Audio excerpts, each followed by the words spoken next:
लक्ष डाव्या पायावर, डाव्या पायाचा अंगठा, पहिलं बोट, दुसरं बोट, तिसरं बोट, चौथं बोट, शांत शिथिल तणावरहित. डाव्या पायाचा तळवा, टाच, घोटा, पिंडली, गुडघा, डावी मांडी शांत शिथिल आणि तणावरहित. लक्ष उजव्या हातावर, उजव्या हाताची बोट, अंगठा आणि बाजूचे 4 बोट शांत शिथिल तणावरहित. उजव्या हाताचा तळवा, मनगट, मनगटाच्या वरचा भाग म्हणजेच अग्रबाहू, कोपर, दंड, खांदा शांत शिथिल तणावरहित. लक्ष डाव्या हातावर, डाव्या हाताची बोट, 5ही बोट, तळवा, मनगट, मनगटाच्या वरचा भाग, कोपर, दंड, खांदा शांत शिथिल तणावरहित. दोन्ही हात, दोन्ही पाय शांत शिथिल तणावरहित. लक्ष कमरेच्या भागावर, कमरेचा संपूर्ण भाग, पाठीचा भाग, पाठीची उजवी बाजू, डावी बाजू, संपूर्ण मेरुदंड म्हणजेच पाठीचा कणा शांत शिथिल तणावरहित. लक्ष पोटावर, पोटीपोट, पोट, छाती,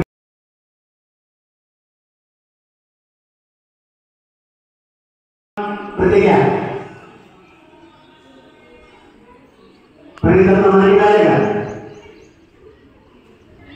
हा, सावकाश. दोन्ही पाय गुडघ्यातून जवळून, गुडघे जास्तीत जास्त छातीकडे घ्या. दोन्ही हातांची पकड करा आणि गुडघे आणि घोटे दोन्हीच्या मध्ये पकड करा, ठेवा. आता हातांच्या आधाराने गुडघ्यांना छातीकडे ओढून घ्या. सावकाश. डोकं वर उचला, हानवटी दोन्ही गुडघ्यांच्या मध्ये लावण्याचा प्रयत्न करा. पोट दबल्या जाते, शरीरावर भरपूर ताण येते, शरीराची घडी होते. या ठिकाणी श्वास रोखला जाण्याची शक्यता असते, तर अजिबात श्वास रोखू नका. बघा, पचन संस्थेला भरपूर दाब पडतो.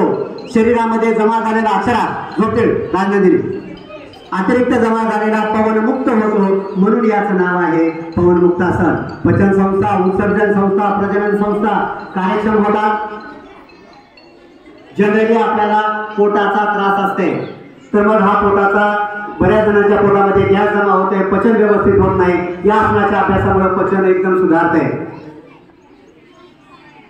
खाणे झोपा. पुन्हा पायांना आधार द्या, म्हणजे कमरेवर ठेवून बॅलन्स करण्याचा साठी आधार द्या. जमिनीवर ठेवायचे. सावकाश.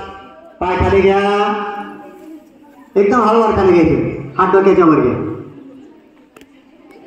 आता पुढचं शेवटचं आसन करायचं. यानंतर आसन आपल्याला करायचे नाहीत. शेवटचं आसनाचं नाव आहे अर्ध हलासन. त्या स्थितीमधलं आसन आहे. कोणी उठायचं नाही, झोपलेल्या स्थितीमध्ये राहा, तुम्हाला सांगितलेलं आहे. सावकाश. दोन्ही पाय वर उचलून 90 अंशामध्ये घ्या. आता एकदम वर घ्यायचे. तळव्याची दिशा आकाशाकडं. दोन्ही हात कमरेच्या बाजूला ठेवा, कमरेच्या बाजूला ठेवा हात.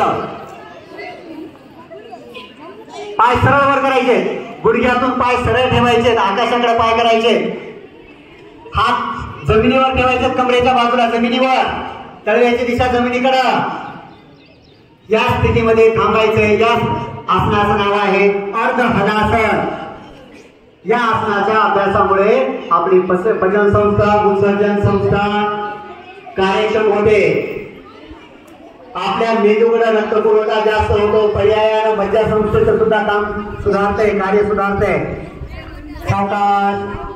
पाय खाली घेत राहा, जमिनीकडे येऊ द्या. पाय खाली घ्या आणि हात डोक्याच्या वर. परत एकदा या आसनाचा आपल्याला एकदाच अभ्यास करायचा आहे आणि थांबायचं आहे. श्वास सोडत हनुवटी खाली. श्वास घेत सरळ, श्वास सोडत हनुवटी वर. श्वास घेत सरळ. श्वास सोडत हनुवटी खाली. श्वास घेत सरळ. श्वास सोडत हनुवटी वर. श्वास घेत मान सरळ. थांबा. मैदानावर आसन टाकून आपण बसलेले सर्वजण आपण ज्या आसनावर बसतो त्या आसनाचा रंग आठवा. आसनावरून आपलं लक्ष शरीरावर आणि शरीरावर लक्ष श्वासावर. एक सखोल श्वास आणि 3 वेळेला ओंकार उच्चारण. सखोल श्वास.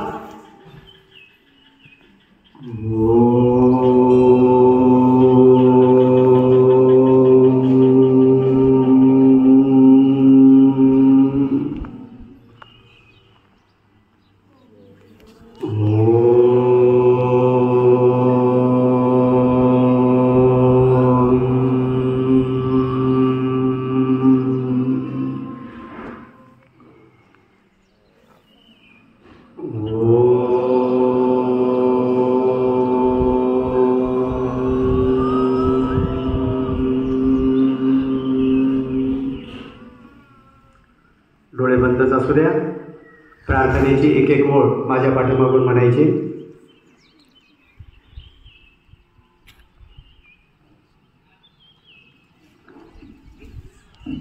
ओम संगच्छध्वं संवदध्वं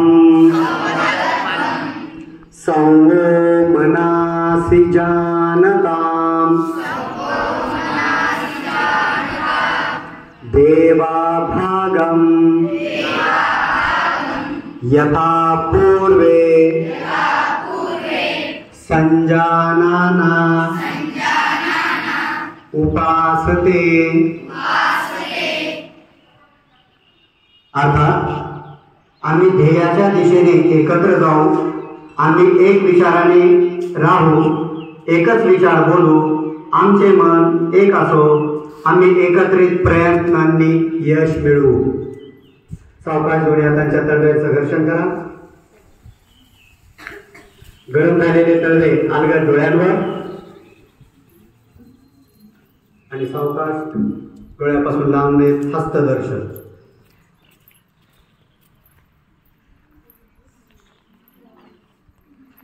आजच्या योग वर्गाला सुरुवात करूया. ते तळवे एकमेकांना जुळवा.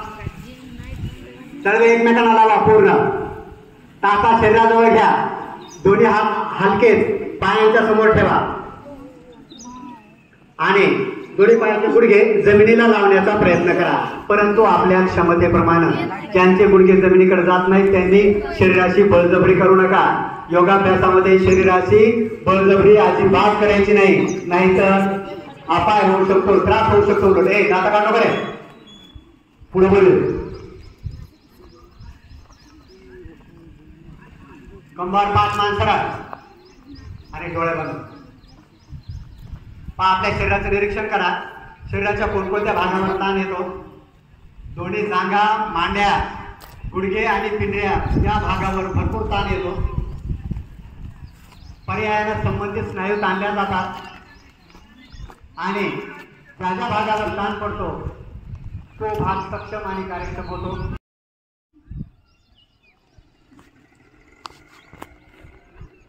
सावकाश डोळे उघडा. आसन सोडतोच काय करायचंय. डावा पाय सरळ, उजवा पाय सरळ.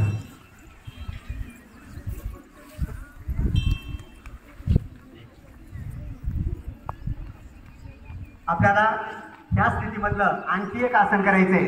त्या आसनाचं नाव आहे शशांक आसन. मग हे आसन कसं करायचं. आता आपण वज्रासन लावलं तसंच वज्रासनामध्ये यायचंय आणि वज्रासनामधून दोन्ही पायांच्या गुडघ्यामध्ये अंतर घ्यायचं आणि कमरेतून समोर झुकायचंय. तर ते सुरुवातीला पाहूया आणि त्यानंतर करूयात आपण. हा बोलू नका.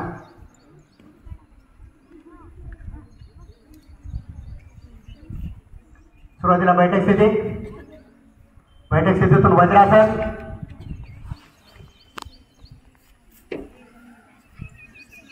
वज्रासनामधून दोन्ही पायाच्या गुडघ्यामध्ये अंतर घ्यायचं, दोन्ही हात समोर सतरंजीवर ठेवायचे आणि एक